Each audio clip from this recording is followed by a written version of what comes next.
જય Shri Krishna, good morning. તો જો 7:30 છે અને હું છે ને સૌથી પહેલાં હું છે ને આગળનો ઓસરીનો જે ઓટલો હોય ને એ હું પહેલાં સાફ કરું, કારણ કે ઓલમોસ્ટ મને ખબર છે ને ત્યાં સુધી જો ભૂલ ના થતી હોય તો બધે વરસાદ સરસ ચાલુ થઈ ગયું છે. એટલે આમાં છે ને લક્ષ્મીનું બહાર કેટલું રાખવું એ તેનું ટાઈમ ટેબલ છે ને થોડુંક ચેન્જ થઈ ગયું છે.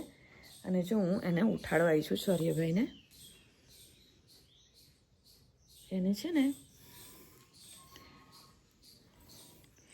અહીંયા પિમ્પલ થયું છે, એ પાકવાનું છે ને, એટલે કે મમ્મી દુખે છે.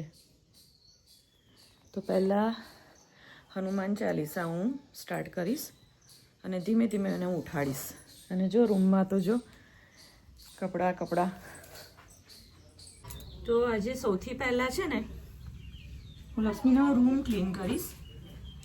ચોમાસામાં છે ને જનરલી બધું બહુ ભેજનું વાતાવરણ હોય, એટલે તડકો ના હોય એટલે કોઈ પણ વસ્તુ આપણે ધોઈએ તો સુકાય નહીં તડકા વગર, કારણ કે ભેજ વધારે હોય અને વધારે જરૂરી હોય કે ચોખ્ખું ચોમાસામાં જ રાખવું પડે, કારણ કે માખી મચ્છર. તો સૌથી પહેલાં આ કેમ કરું છું, કારણ કે જલ્દી સૂકો થઈ જાય અને ક્લીન થઈ જાય. એટલે સૌથી પહેલાં છે ને હું આ જ કરીશ અત્યારે.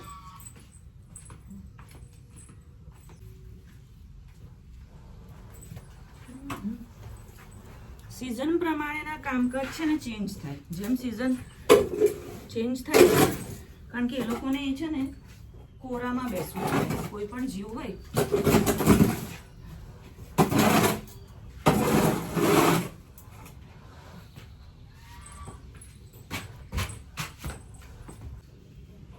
કાવ ડંગ બીટલ આવે, અલગ અલગ સાઈઝ મોટા આવે. વર્લ્ડનો સૌથી મોટામાં મોટો કાવ ડંગ બીટલ આપણે ઇન્ડિયામાં જોવા મળે છે. મેં એક વિડીયો કર્યો હતો અને અહીંયા નાના છે. જો નાના પકડવામાં બીક નથી લાગતી, બાકી મોટા સહેજ બીક લાગે. તો આ ટાઈપના કાવ ડંગ બીટલ છાણમાં છે ને દડા બનાવે ને પછી એમાં એના છે ને આ જો હવે ચાલવાનું એને ચાલુ કર્યું. જો છે કાવ ડંગ બીટલ. જો આના અલગ અલગ છે ને નામ હોય છે. જે આપણા ઇન્ડિયામાં જે સૌથી મોટો છે એ રાઇનો કહેવાય, રાઇનો બીટલ અથવા યુનિકોર્ન બીટલ. અને એમાં એ લોકો માળો બનાવે, છાણના નાના દડા બનાવે અને અલગ અલગ કલરના હોય છે. રામા કલરના હોય છે. તો આ વખતે નવા ફોલોઅર માટે છે ને એ મારે વિડીયો ઇન્ફોર્મેશન માટે ફરી બનાવવું એકદમ ચોખ્ખું કરવાનું છે.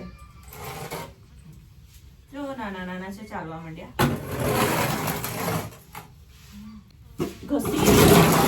ઘસીને લઈને વાળીને પછી ધોઈને ફૂલ પંખો કરી દેવાનો.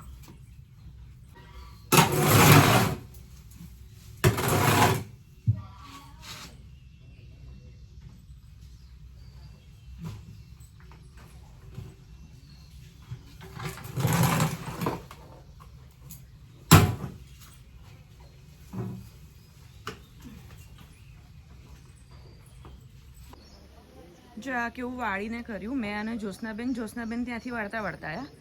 લક્ષ્મીનું બાકીનું જે એક્સ્ટ્રા છે ને હું ખપાડીથી ખેંચીને ભેગું કરી લઈશ. જો ત્યાં ભેગું કર્યું બરાબર.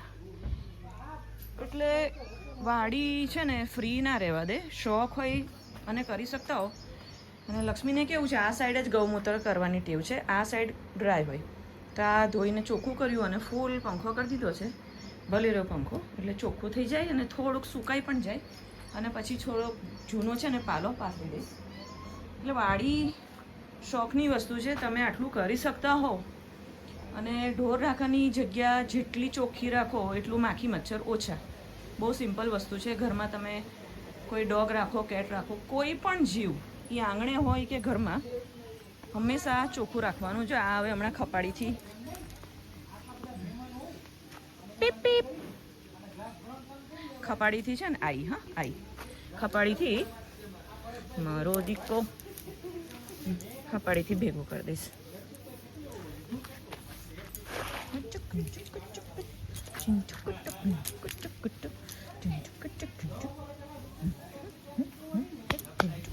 કઈ મજા આવે મસ્ત હે મસાજ કરી દો હાથ ફેરવી દો હે દાબી દો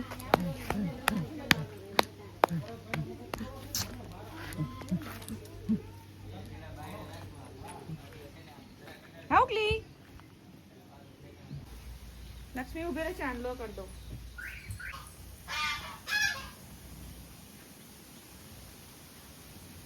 મસ્ત લાગે ચાંદલો લક્ષ્મી લાલ લાલ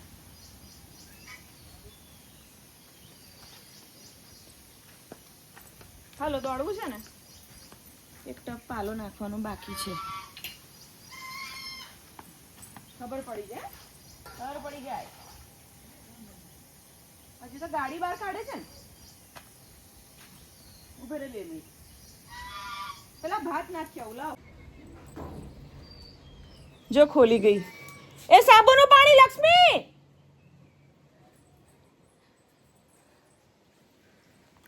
બસ બહારના કામ પત્યા અને હવે રૂમનું અહીંયા આવ ચાલ દોડીએ લક્ષ્મી ચાલ દોડીએ તમારે હું આપવાનું બાકી રહી ગયું ઉભા રહ્યો જો થઈ ગયું કેટલું ચોખ્ખું ગંદુ આમે જોવું ગમે નહીં અને જો કમ્પ્લીટ થોડોક પાલો પાથર્યો તાજું પાણી પંખો ભલે રહ્યો ચાલુ એ આપી દો એટલે હું મારી જોડે આપ્યું હવે થોડું થોડું છે ને આમ કૂપડ ફૂટશે ને આનું છે ને ચરવાનું મજા આવશે હવે બેઠી છું ને એટલે પેલા બતક પણ આવે છે ને એક બાજુ લક્ષ્મી આવે છે લક્ષ્મી પેલા બતક પહોંચી જવાના છે એ આયા છે ને હા લક્ષ્મીબેન તો ક્યાંય કઈ ધૂનમાં છે એ આવ્યું આવ્યું આવ્યું આવ્યું આવ્યું લક્ષ્મી કાઢને આવ્યું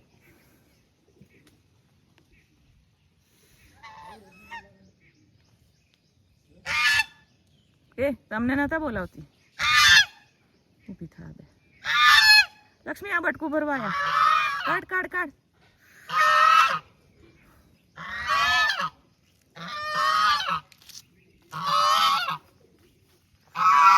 એ સાઈડ પર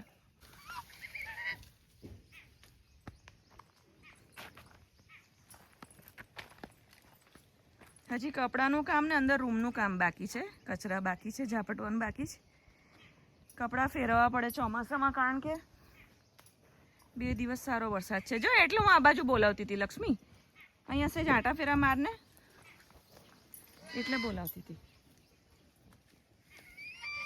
હવે તૈયારી માલધારીની આવવાની 1-2 દિવસમાં આવવા જોઈએ લક્ષ્મીના આમ આંબામાં ઘસાઈ નીકળવું બહુ ગમે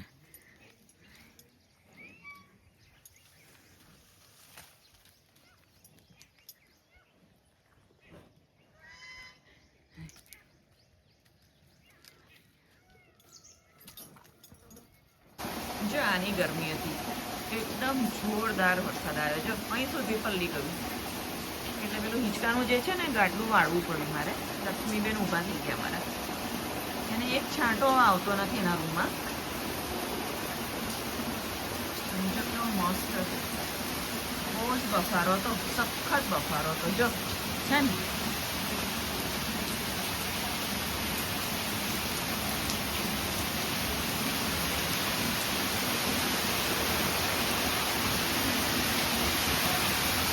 હા પાછળ જો તમને જમવાનો ટાઈમ થયો ને વરસાદ આવ્યો બોલો અહીંથી આટલે જવું હોય ને એટલે સીધો અત્યારે તો છત્રી જ લેવી પડે કે જમવાનો ટાઈમ થયો ને વરસાદ આવ્યો બરાબર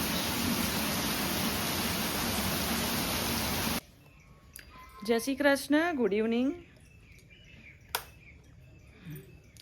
અમારા લક્ષ્મીને પરમ દિવસે થોડી પલ્લી ને એટલે લક્ષ્મીને છે ને સહેજ શરદીની અસર છે તો જ્યોત્સનાબેનને કરશનભાઈને અનુભવ છે એટલે કાનની પાછળ મેં બામ ઘસ્યું અને એણે ખાધું નથી અને દરવાજો ખોલ્યો ને એટલે પરાણે બહાર ઊભી થઈને ઊભી જ નહોતું થવું પરાણે બહાર આવી પરમ દિવસે વરસાદની પલ્લી ને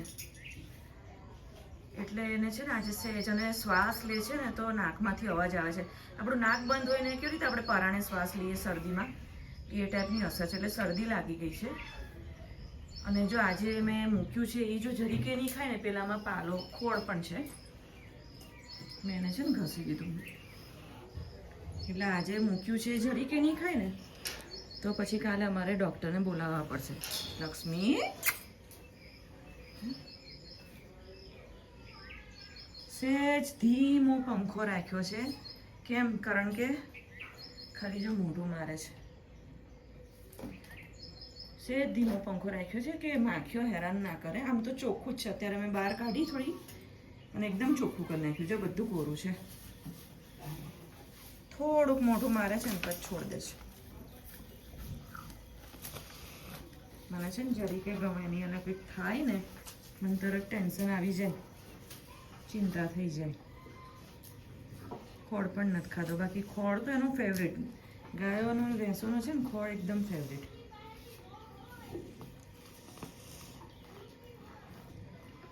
જો અવાજ આવે નાકમાંથી, નાક છે ને એનું બંધ છે. હમણાં છે ને એને ધુમાડો કરી દઉં. એ લોકોએ કીધું કે ધુમાડો કરો છે એટલે એને ગમે. અને નાક છે ને શ્વાસ પરાણે લે છે. પછી જ્યોત્સનાબેનને કીધું ને, તેણે કીધું કે બહાર કાનની પાછળ બામ ભૂસો, એટલે બામ લગાવ્યું.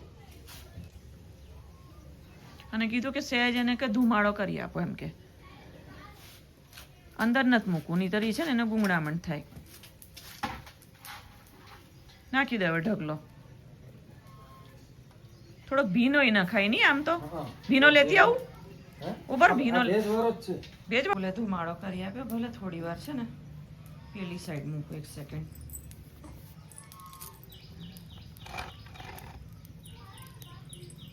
એટલે એને થોડુંક છે ને થોડુંક લાગે. ભલે જો કેવી બેઠી છે, બેસી ગઈ. જો પંખો છે ને એટલે ચિંતા નહીં કે ધુમાડો છે ને હવાનું સર્ક્યુલેશન ચાલુ હોય એટલે નીકળતો જાય ધુમાડો. પેલી બાજુ બારી ખુલ્લી છે, આ બાજુ ખુલ્લી. જો કેવી બેસી ગઈ. જો